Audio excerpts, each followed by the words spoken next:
उनके टाइम बर्बाद करते हुए उनके पास बैठ करके बात करना, बातचीत करना उससे बेहतर होगा उनके साथ पैदल जा करके उनके बच्चे को, उनके सूटकेस को साथ कैरी करके बात करते चलते।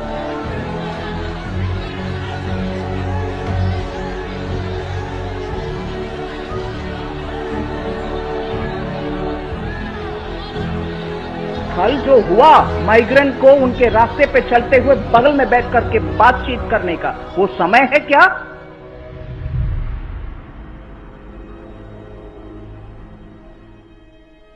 नमस्कार, द वायर में आपका स्वागत है। मैं हूं आरफा खानम शेरवानी।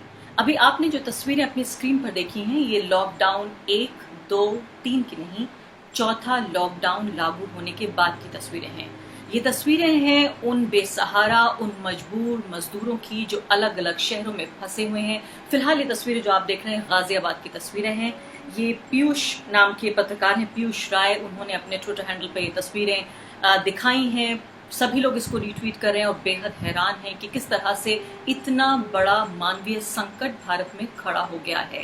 यानी कोरोना वायरस का जो संकट था वो तो पूरी दुनिया में है, लेकिन इतना बड़ा मानवीय संकट सिर्फ और सिर्फ भारत में नजर आ रहा है कि किस तरह से हमारे देश के, दुनिया के सबसे बड़े लोकतंत्र के नागरिकों के साथ हम किस तरह का बर्ताव कर रहे हैं, किस तरह का सलूक कर रहे हैं। अगर वो तस्वीरें काफी नहीं थी जो आपने देखी, किस तरह से लोग बाकायदा सैकड़ों किलोमीटर के बड़े बड़े फ्लाईओवर्स लोगों ने नंगे पैर इन मजदूरों ने नाप दिए हैं, छोटे छोटे बच्चे, बुजुर्ग औरतें। तो आप ये देखिए, अब इन तस्वीरों में आप ये देखें कौन सी सोशल डिस्टेंसिंग हो रही है। इन तस्वीरों में आप ये देखिए कितने लोगों ने मास्क लगा रखे हैं। इन तस्वीरों में आप ये देखें कि अगर एक भी व्यक्ति, एक भी मजदूर इनमें से कोरोना वायरस का पॉजिटिव होगा तो इस बात की क्या गारंटी है कि वो व्यक्ति कैरियर नहीं बनेगा इस वायरस का।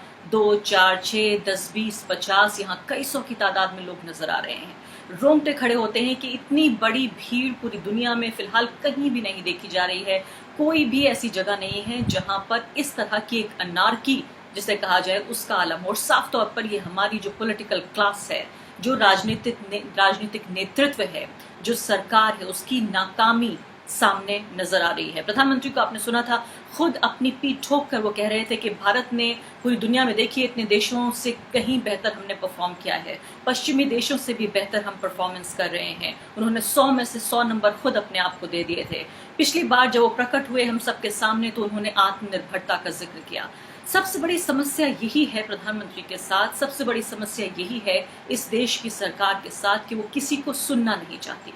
वो विपक्ष की बात नहीं सुनना चाहती, वो पत्रकारों को नहीं सुनना चाहती, वो बुद्धिजीवियों को नहीं सुनना चाहती, वो उस सब्जेक्ट के विषय की जो एक्सपर्ट्स हैं उनको नहीं सुनना चाहती, वो किसी को नहीं सुनना चाहती। वो सिर्फ अपनी आवाज पसंद करती है, जिसे एको चेम्बर कहा जाता है। यानी कैसे एक बड़ा सा कमरा जहां आप बोलते हैं और सिर्फ आप ही सुनते हैं। और यही इस कार्यक्रम में आज इस पर मैं चर्चा करना चाहती हूँ कि हमारे देश के जो गरीब नागरिक हैं, सबसे गरीब नागरिक, उनके साथ इतना बुरा सलूक क्यों किया जा रहा है। इसी पर मैं चर्चा करूंगी कार्यक्रम में। और अगर किसी को भी सुनना उन्हें पसंद नहीं है प्रधानमंत्री को, तो एक बार मैं उनसे ये अनुरोध जरूर करना चाहती हूँ कि वो क्यों नहीं कांग्रेस पार्टी के नेता राहुल गांधी की बात सुन लेते हैं। और आप ये देखिए कैसे सिलसिलेवार तरीके से राहुल गांधी ने 12 फरवरी से लेकर और अब तक लगातार जो वो ट्वीट्स कर रहे हैं, लगातार जो प्रेस कॉन्फ्रेंसेस कर रहे हैं, पत्रकारों के सवालों का जवाब भी दे रहे हैं। और अभी हमने देखा कि वो किस तरह से मजदूरों के साथ खड़े नजर आए, मजदूरों के साथ उन्होंने वक्त गुजारा, उनका हाल चाल जानने की कोशिश की। ये भी मैं आपको बताऊंगी कि सरकार जो है कितने अहंकार से इस पूरे मुद्दे को, इतने बड़े मानवीय संकट को जो उसने खुद खड़ा किया है, उन्हीं की इनएफिशिएंट अनप्लान्ड लॉकडाउन की वजह से करोड़ों लोगों को जो दिक्कतों का सामना करना पड़ रहा है, माफी तो बहुत दूर की बात है, अहंकार से किस तरह से भरी हुई है पूरी सरकार। तो सबसे पहला देखिए, 12 फरवरी को राहुल गांधी ने ट्वीट किया और कहा कि ये एक बड़ी सुनामी है, ये बहुत बड़ी परेशानी आने जा रही है और सरकार इसको गंभीरता से लेना चाहिए।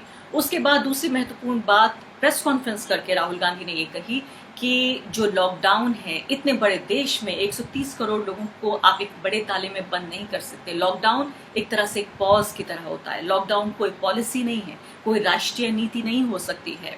उस पर भी सरकार ने गौर नहीं किया। तीसरी महत्वपूर्ण बात जब उन्होंने कही कि जो जोन्स बनाने का जिम्मा है कि ग्रीन जोन बनेगा, ऑरेंज जोन बनेगा, रेड जोन बनेगा, इसका जो जिम्मा है आप राज्य सरकारों को दे दीजिए। अब आखिरकार चौथे लॉकडाउन में गाइडलाइंस ये कह रही हैं कि केंद्र सरकार ने ये जिम्मा राज्य सरकारों को दे दिया है। तो क्या हम ये माने कि चुपचाप मोदी सरकार सुनती रहती है राहुल गांधी को और इंतजार करती है कि एक बड़ा मानवीय संकट पैदा हो और उसके बाद उन्हीं का जो मशवरा है, उन्हीं की जो सलाह है उस पर अमल किया जाए? क्योंकि आप ये देखिए कि पूरा जो ये मैं आपको बता रही हूँ बिंदुवार तरीके से, इसको अगर आप गौर से देखें तो तीनों ऐसी बातें हैं जो पते की राहुल गांधी ने बताई। इसके अलावा ये सब कहने के बाद उन्होंने कभी ये नहीं कहा कि मैं सब कुछ जानता हूँ, ये मुझे ही मालूम है। वो एक्सपर्ट से बातचीत कर रहे हैं, एक्सपर्ट से वो वीडियो कॉन्फ्रेंसिंग के जरिए बातचीत कर रहे हैं। वो एक ऐसा नेता है जिसको कि पत्रकारों ने भी एक तरह से कहा कि ये लीडर की पहचान नहीं है कि वो दूसरे लोगों से जवाब मांगे, खुद सवाल पूछे।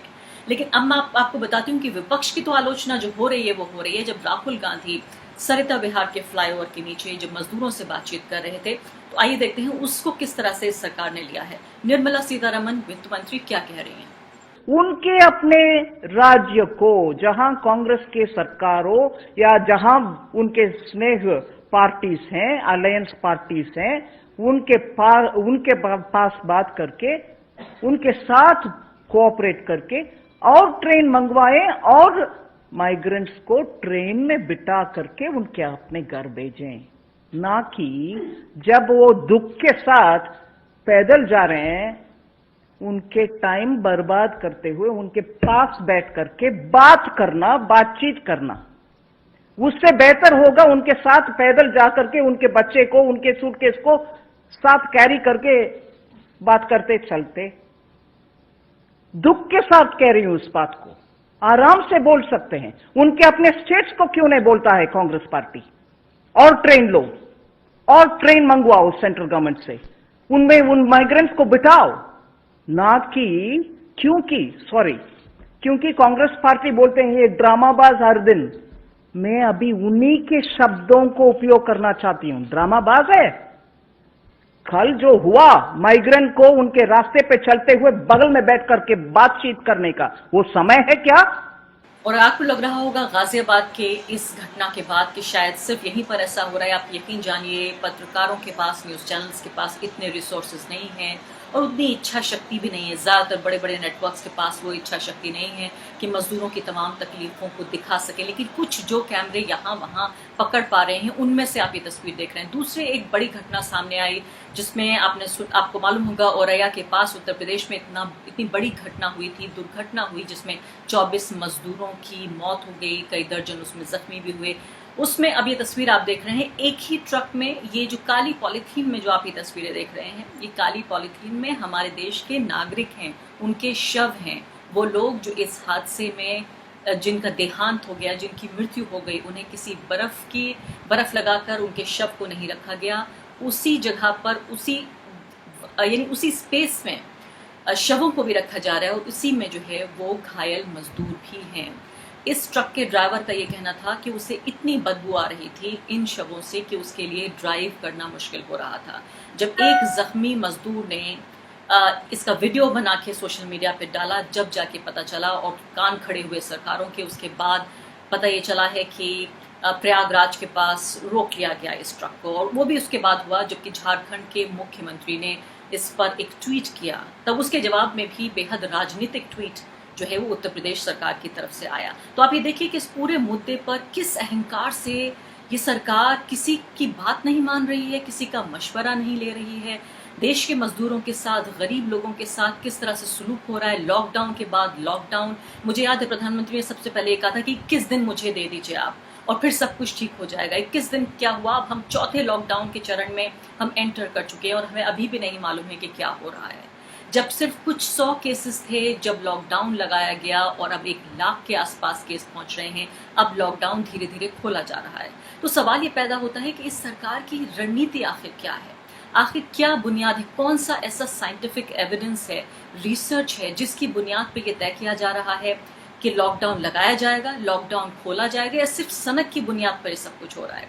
और इस सब के बावजूद ये तस्वीरें जो आप देख रहे हैं, उस सब के दौरान अब सरकार अपने 6 साल पूरे होने का जश्न मना रही है। एक तरफ गरीब नागरिक भूखमरी का शिकार हो रहा है, एक्सीडेंट्स का शिकार हो रहा है, सैकड़ों किलोमीटर दूर लोग चल रहे हैं और कितनी तकलीफों से गुजर रहे हैं। सड़क पर गर्भवती महिलाएं बच्चों को जन्म दे रही हैं और इस सब को नज़रअंदाज करके जश्न मनाया जा रहा है कि जो लोगों का साथ है वो हमारे साथ है। ये देखिए कि अप्रैल 2019 में चुनाव से ठीक पहले जितनी लोकप्रियता थी प्रधानमंत्री नरेंद्र मोदी की, उससे भी ज्यादा लोकप्रियता है। मैं कहती हूँ आप सारे जश्न मना लीजिए, लेकिन बराए मेहरबानी 130 करोड़ लोगों को इस बुरे हाल में मत छोड़िए कि कोरोना की फिक्र तो हम बाद में करेंगे, लेकिन इतना बड़ा मानवीय संकट पैदा हो रहा है। अहंकार को एक किनारे रखिए और उन लोगों की बात सुनिए, चाहे वो आपके विरोधी ही क्यों ना हो, चाहे वो विपक्ष में ही क्यों ना खड़े हों, लेकिन अगर वो भारतीयों की बेहतरी की बात कर रहे हैं, चाहे वो पत्रकार हैं, चाहे वो एक्सपर्ट्स हैं, चाहे वो राहुल गांधी हैं, उनकी बात आप जरूर सुनिए। द वायर के और वीडियोस देखने के लिए सब्सक्राइब करें और बेल आइकन पर क्लिक करें। स्वतंत्र पत्रकारिता की आर्थिक मदद करने के लिए डिस्क्रिप्शन में दिए गए लिंक पर जाएं और अपनी राशि चुनें।